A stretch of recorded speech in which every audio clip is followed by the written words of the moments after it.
Akses penghubung antar desa di Kecamatan Birbayen, Kabupaten Aceh Timur tersambung kembali.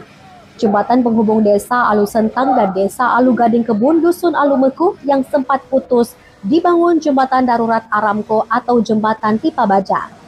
Prajurit Kodim 0104 Aceh Timur bersama Yonif TP 853 Bawah Rejebur memasang jembatan Aramco di Alu Sentang.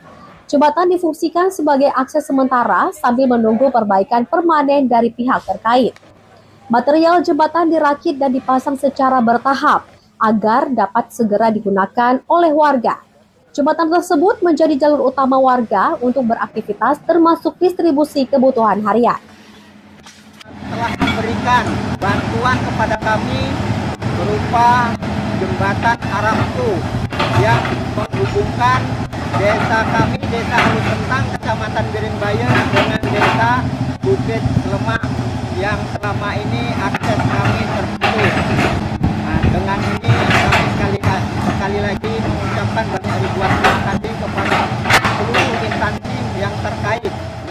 Rampungnya jembatan ini melancarkan kembali arus transportasi antar desa sehingga aktivitas warga kembali normal. Maimunzir melaporkan dari Aceh Timur.